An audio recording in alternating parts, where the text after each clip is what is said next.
Assalamualaikum warahmatullahi wabarakatuh. Perkenalkan, nama saya Suci Ramadhani.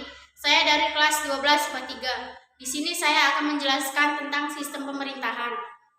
Pengertian sistem pemerintahan. Sistem pemerintahan merupakan hubungan serta susunan di antara lembaga negara. Lembaga tersebut saling terkait. Selain itu, lembaga tersebut juga berkesinambungan di dalam satu kesatuan di dalam rangka penyelenggara negara. Bangsa kita sebenarnya adalah bangsa pembelajar. Indonesia sampai dengan tahun 1950-an telah menjalankan dua sistem pemerintahan yang berbeda, yaitu sistem presidensial dan sistem parlementer. Tidak sampai setahun kemerdekaan, sistem pemerintahan presidensial digantikan dengan sistem pemerintahan parlementer. Hal ini ditandai dengan pembentukan kabinet parlementer pertama pada November 1945 dengan Syahrir sebagai Perdana Menteri. Namun, pelaksanaan sistem parlementer ini tidak diikuti dengan perubahan UUD. Ketika Indonesia kembali menjadi negara kesatuan, Undang-Undang Dasar yang digunakan sebagai landasan hukum Republik Indonesia bukan kembali Undang-Undang Dasar 1945. Sistem pemerintahan negara menurut Undang-Undang Dasar, sementara 1950 adalah sistem parlementer. Artinya, kabinet disusun menurut pertimbangan kekuatan kepartaian dalam parlemen dan sewaktu. Waktu dapat disatukan oleh wakil-wakil partai dalam parlemen. Salah satu ciri yang nampak dalam masa ini adalah sering terjadi pergantian kabinet. Hal ini terutama disebabkan adanya perbedaan kepentingan di antara partai-partai yang ada, mulai dari kabinet Natsir, kabinet Sukiman, kabinet Wiyopo, kabinet Ali Sastroamidoso, kabinet Burhanuddin Harahap, kabinet Ali Sastroamidsoso II, dan kabinet di Juanda.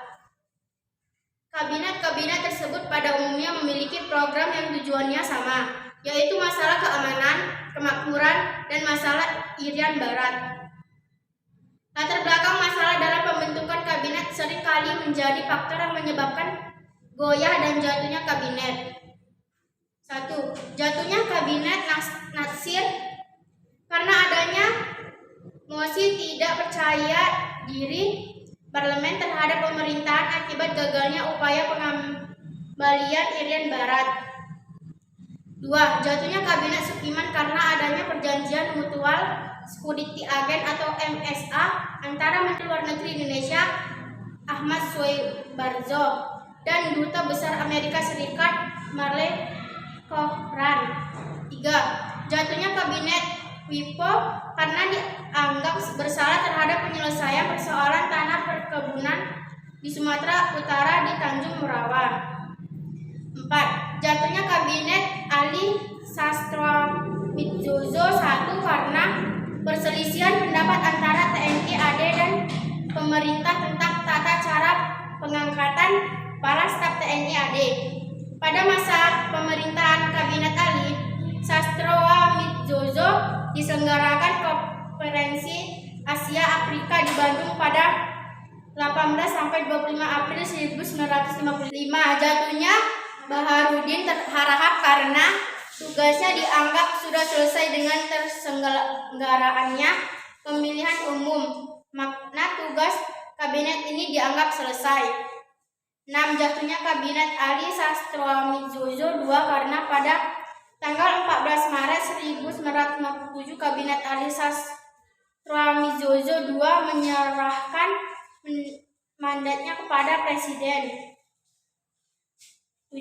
Jatuhnya kabinet di Juanda karena tragedi yakni 1957, yaitu peristiwa percobaan pembunuhan terhadap Presiden Soekarno pada 30 November 1950. Demikian pembahasan mengenai sistem pemerintahan yang dapat saya sampaikan. Lebih dari kurang saya mohon maaf. Saya akhiri dengan Assalamualaikum warahmatullahi wabarakatuh.